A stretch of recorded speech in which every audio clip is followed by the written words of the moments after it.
चढ़ी निकली डाल। एक तो खुद से साबित और दूसरा रावण का प्रभाव। अच्छा, विश्वामित्र जी का आश्रम कहाँ है? आपको पूछ रहा हूं राजीव जी, बताएं, आपके घर पे, आपके गांव पे है? बक्सर से किसी ने सुना है?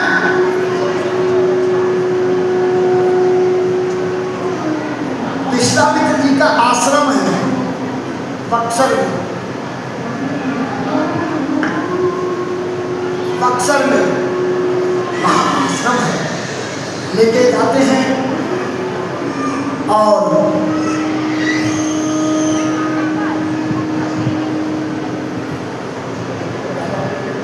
राघव सरकार अपने जीवन की प्रथम मुक्ति यात्रा का श्री गणेश ताड़का नाम की राक्षसी है।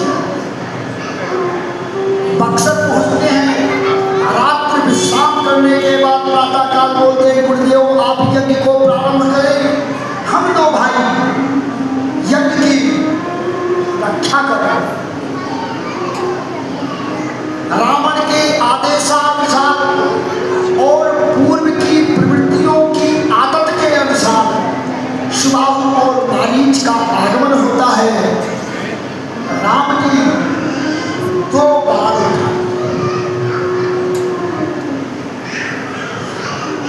चले। राम जी ने मारा किसको था और छोड़ा किसको था? किसी को याद है?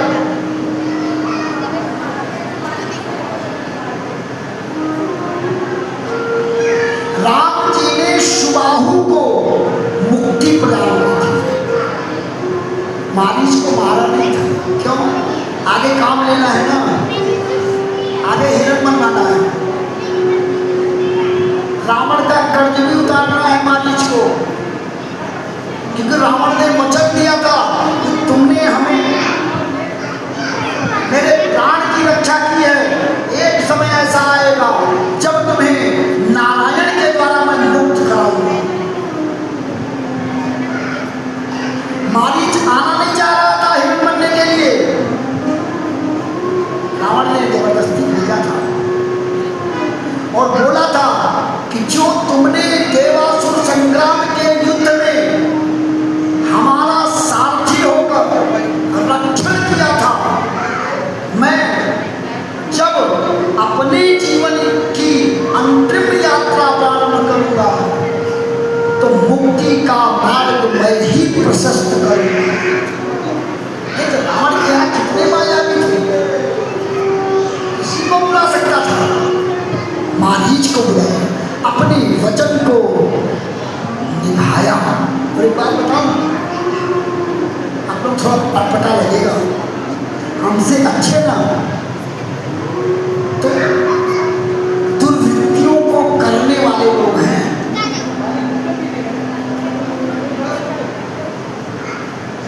अपने व्यवहार में बोला जाता है कि चोर अपनी मंडली में कभी हेरा फेरी नहीं करता। चंडाल अपनों के साथ जो चंडाल चौकड़ी होती है ना, उनके आपस में गलत नहीं करता, वचन के पक्के होते हैं तब करते हैं। और हम 100 रुपया मिलता है तो सोचते हैं बीबी को ले जा करके एक बार टिक्की समोसा खिला के आ जाता हूँ, कल देखिए। हम थोड़े में ही उलझ जाते हैं और वे उलझे हुए होने के बाद सुलझा व्यवहार करते हैं। एक चीज और बताता हूँ, जितना बड़ा माफिया होगा आप उसके पास जाओ, प्रथम व्यवहार में उससे सीधा आदमी पृथ्वी पर कोई मिलेगा ही नहीं। कितने बड़े बड़े माफिया हो, आप उसके पास जाओ, प्रथम व्यवहार में प्रेरणा नहीं मिलेगा। और हम तो जैसे हैं वैसे हैं, तुम्हें बुरा लग रहा है तो तुम जाओ। सोचो, कथा आप इसलिए मत सुनो कि मैं रामचरितमानस लेकर के सिंहासन पर बैठ करके मैं बोल रहा हूं, आप सुनो नहीं। आप इसलिए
ज्योतिषी बोलते हैं कि देव के दाहिने पैर के अंगूठे में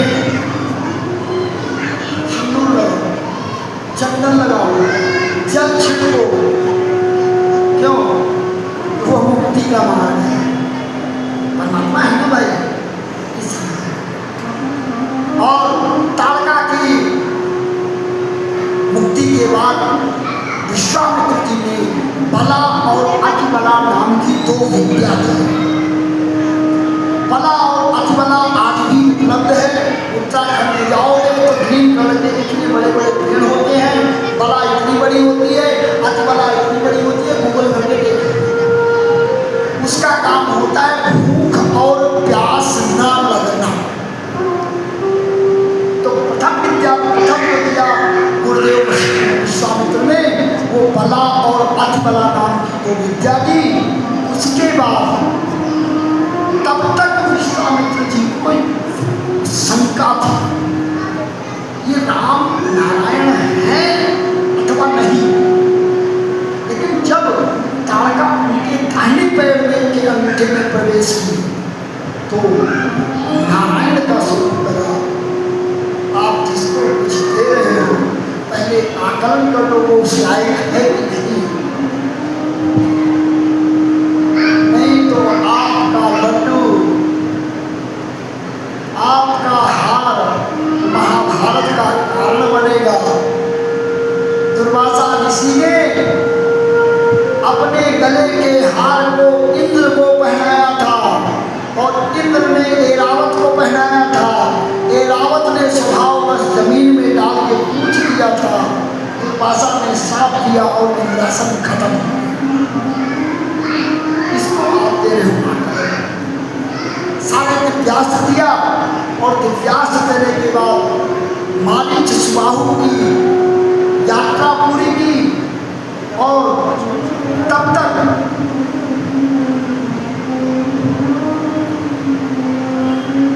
राज ऋषि जनक जी का संदेशा आया कि धनुष यज्ञ हो। गुरुदेव राम लखन की जोड़ी को लेकर के बक्सर से जनकपुर की यात्रा करते हैं।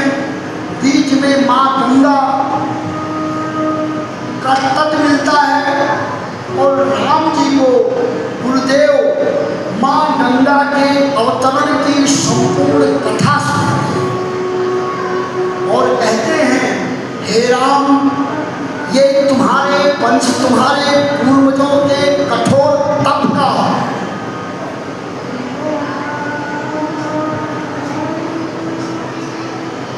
परिणाम है कि माँ गंगा स्वर्ग से महादेव के सिर से होते हुए पृथ्वी पर अवतरित हुई और संपूर्ण भारत के कल्याण का मार्ग प्रशस्त कर रही है। बोले गुरुदेव तो मेरा हो जाता है। गुरुदेव मेरे कुल में इतने बड़े बड़े लोग हैं। अच्छा, कोई चीज कोई जीत जाता है उसको माला पहनाई जाती है। क्यों? कोई बोले क्यों पहनाई जाती? सम्मान के लिए और किसी का बोलो पुरस्कार के लिए और साहवर्धन के लिए और किसी का कुछ हो।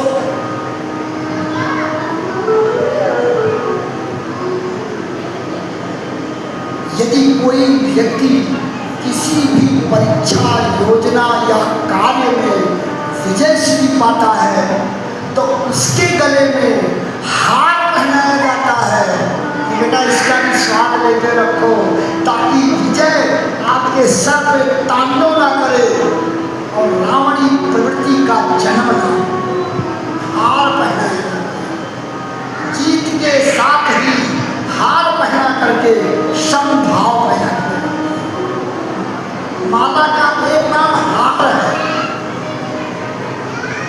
जीत के घमंड में मत रहो, हार को भी स्वीकार संभव, अन्यथा पांचों ज्ञानेंद्रियां और पांच कर्मेंद्रियां तुम्हारे सर पर तांडव करेंगी और तुम रावणी प्रवृत्ति में प्रवृत्त हो जाओ। हार पहनाया जाता है। यहाँ पर गुरुदेव ने भी बोल दिया, घमंड मत करो, घब घमंड घब गरजत घोड़ा। घमंड मत करो। तुम्हारे कुल में एक राजा था जिसने अपराध किया था। उस साप के कारण तुम्हारी अगली वंशावली समूल नष्ट हो गई थी। उनकी मुक्ति के लिए सगर से लेकर के भागीरथ तक 3 पीढ़ियों ने मां गंगा के अवतरण का प्रयास किया। मतलब बहुत घमंड कर लो ना, मेरा बहुत बड़ा कुल है, ये भी हुआ तुम्हारे। अरे गंगा है ना, गंगा वस्तुतः गणमुक्त गंगा है। वहां पे राम जी के वंशजों की अस्थियां थी और हरिद्वार से निकलने के बाद मां गंगा मुरादाबाद की तरफ से निकल रही थी। तब पहले इस गणों को मुक्त करो, हमारे जो देवगण बन चुके हैं उनको मुक्त करो। तब गण में आकर के, गण जो आप गण है, गण है वस्तुता, गण गण मुक्ति गंगा में आकर के प्रथम सगर के पिता आदि को मुक्त किया, जिसका नाम आज गण मुक्तेश्वर है। फिर वो यहाँ से निकली और घूमते हुए कलकत्ता में गंगा सागर में जाकर के संपूर्ण भागीरथी से पूर्व के संपूर्ण पूर्वजों को मुक्त किया था। यही कारण है कि हमारी 4 धाम की यात्रा में अंत में गंगा सागर में जाकर के पिंडदान का विधान है। यदि हम गया, नैमिषारण्य, 4 धाम अपने स्थानीय तीर्थ, गांव के कुल देवता सब जगह पिंडदान करने के बाद यदि हम गंगा सागर में जाकर के पिंडदान नहीं करते हैं तो हमारे पूर्वज कभी मुक्त नहीं। वहां पे जाके मां गंगा ने मुक्त किया, कथा सुनाई और कथा हमें भी पूजन कराया।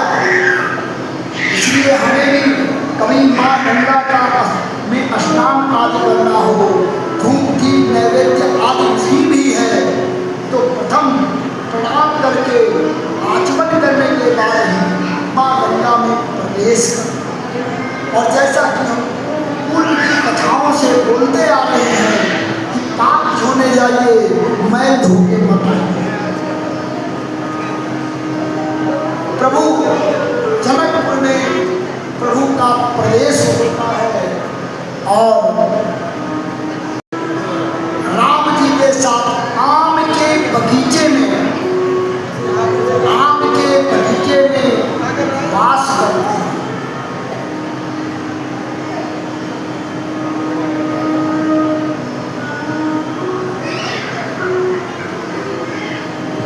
जनक जी का आगमन होता है।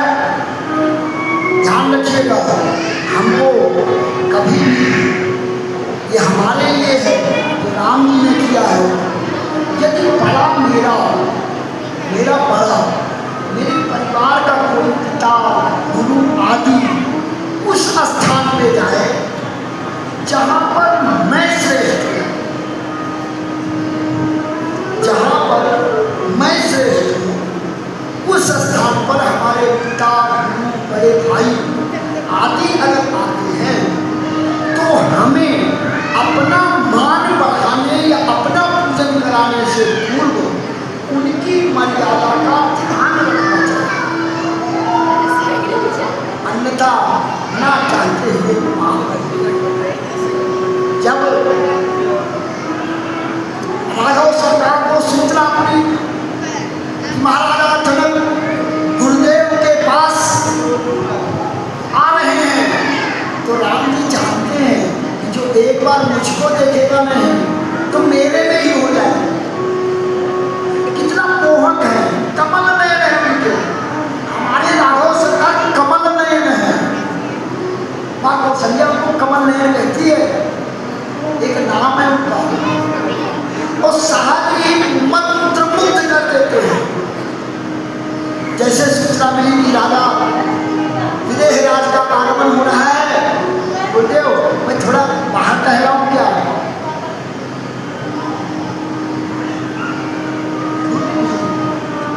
आपका गुरु है तो समझ सकता है।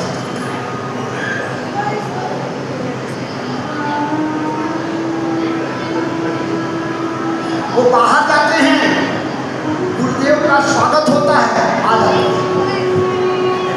भले गुरु की पूजा हो जाए। ये तो कौन है?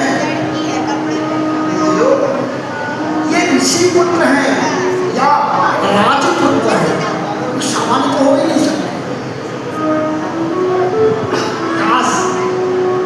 ये जो सामला वाला है ना, मेरा दामाद बन जाता है। आज भी एक बात बोली जाती है, first reaction is always right. जो प्रथम रिएक्शन आपका होता है, पूर्व की कथा में हमने बताया था कि हमारे 5 ज्ञानेंद्रियों द्वारा, चक्षुओं द्वारा यदि कोई भी रिएक्शन हमारे पास में आता है तो चेहरे में ऐसे जो अभी प्रसंग में है, पूजा होती है, नगर देखने जाते हैं दोनों भाई, और पूरे नगर के लोग राम और लखन की जोड़ी को देखकर मन रात्रि बीती, सुबह गुरुदेव को पूजन करना है।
हे मालिदेव, क्या हम इसको तोड़ सकते हैं?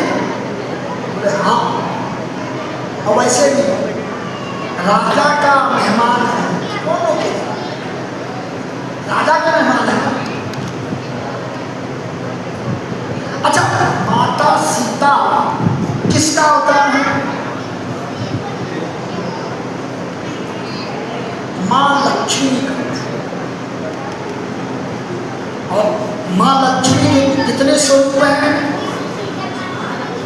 8 अष्टलक्ष्मी। तो हमारी माँ भी अपनी 8 सखियों के साथ पुष्प वाटिका में आती है।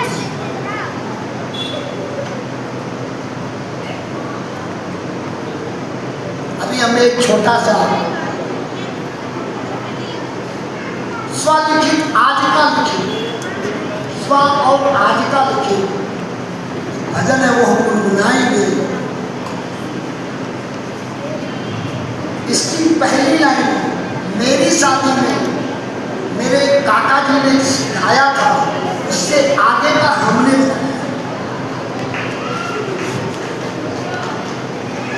और हमारी अर्धांगिनी को जब प्रथम दर्शन दिया था उन्होंने घर आने के बाद, तो इनके सामने भी वो गाया था।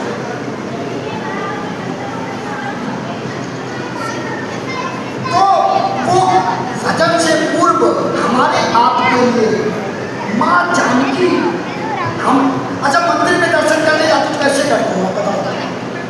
कोई बोलो, 2 मिनट खत्म कर रहे हैं, 10 मिनट है मेरे पास। बोलो, मंदिर में आप दर्शन करने जाते हो तो कैसे करते हो? कोई बोलो, परीक्षा थोड़ी होगी। और कोई राम जी को अगर अपने हृदय में आराम दिलाना है तो मां जानकी ने जो किया वह कर लो, आपके हृदय में भी राम का आराम मिलता है। उसका सिर्फ एक तरीका है, जब आप किसी देव मूर्ति के सामने खड़े होते हैं तो जितनी देर आप बिना पलक झपकाए, अच्छा राम के पंसद में एक निमिष राम को राजा जो हमारी पलकों पे रहते हैं, लेकिन राम जी और सीता जी जब दोनों एक दूसरे को देखने लगे ना तो भाग गए। जब बेटा बहू का मिलन होता है ना तो ससुर जी को हट जाना चाहिए। यही कारण है। तो हमको एक ही तरीका है, आप मंदिर में जाएं सीधा, आप उस देव मूर्ति को बिना पलक झपकाए आप देखें,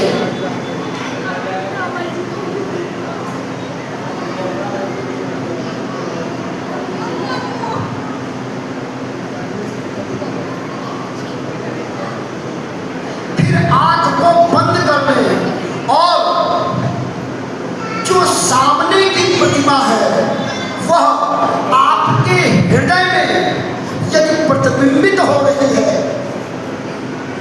तो आपका दर्शन और पूजन सफल है। इससे सरल विधि परमात्मा को पाने की नहीं। यदि रात को हृदय में आराम देना चाहते हो, एक बार देख के तो देखो, निमिष अपने आप हट जाएंगे। और जब दादाजी हमारे आएंगे ना, मूल धन से ज्यादा सूद प्यारा होता है। निमिष के हम पोते हैं, जब दादाजी आएंगे ना तो वो आके बैठ के दरवाजा बंद कर देंगे, जिधर से आए हो वो दरवाजा को बंद कर देंगे और राम का आराम हमारे हृदय में सर्वदा के लिए विद्यमान रहेगा। करके देखो, इससे सरल विधि है पूजन की, बताइए कुछ नहीं चाहता है। एक बार राम को आराम देके देखो, जीवन में विश्राम का प्रवाह होगा और जीवन की झंझावतों के काम से आपको स्वतः ही मुक्ति मिल जाएगी। राम को आराम नहीं में देखो, एक बार हृदय में तो देखो, सामने देख करके आंख बंद करो, आ जाएगा।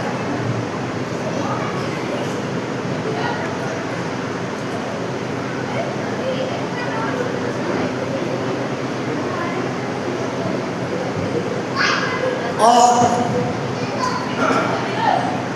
इस स्वलिखित भजन की पहली लाइन तो हमारे काका जी जो चाचा बोलते हैं उनकी है। उसके कुछ बोल इस तरह है कि राम देखे सिया और सिया राम को, चारों अखियां लड़ी की लड़ी रहे।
दर्शन हुआ।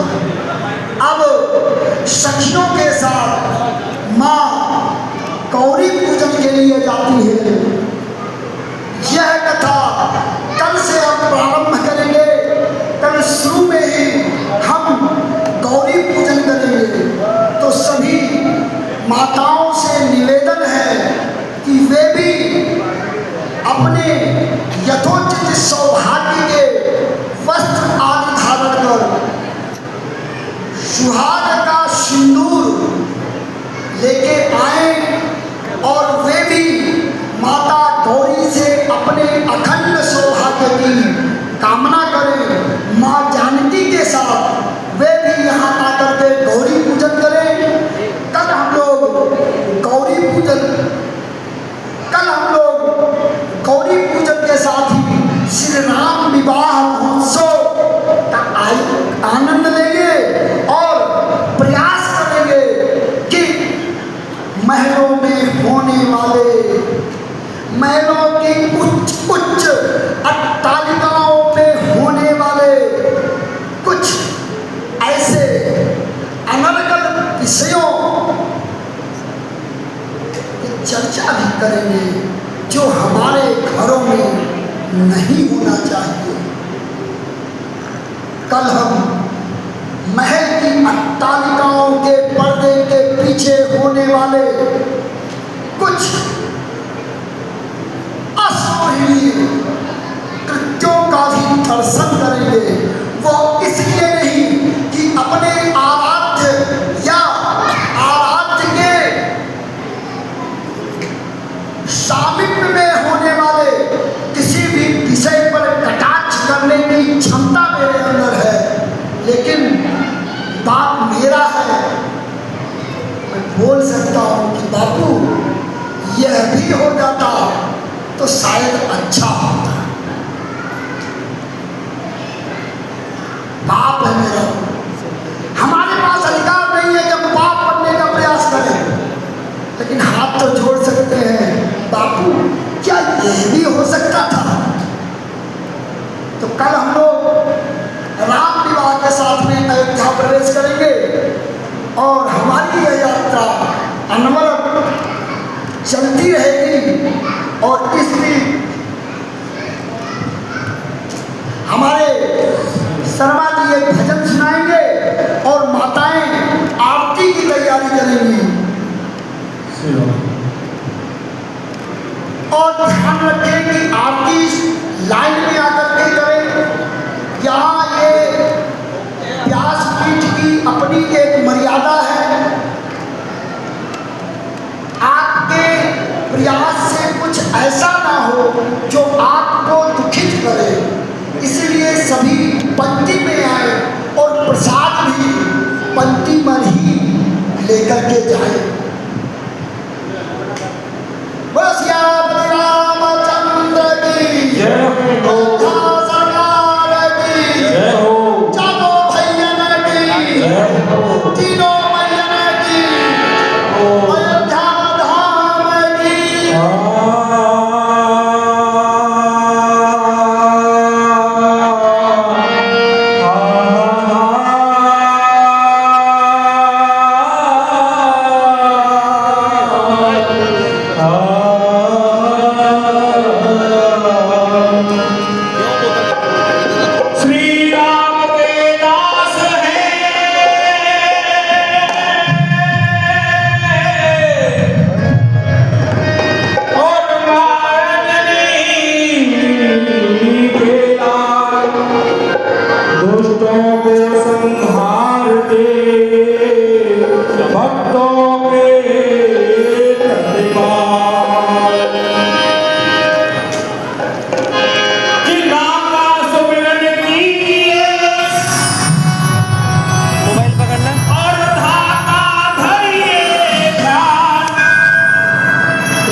इन अखियों ने मुझको लूटा,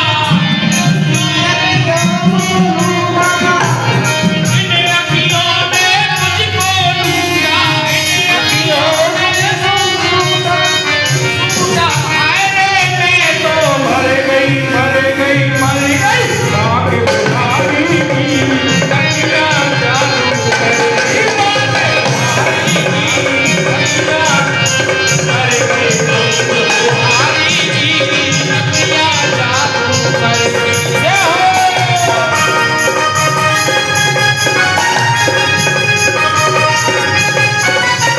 सभी अपने साथ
उसके ढेर हैं सीने में, फिर भी उसका दिल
Namaste.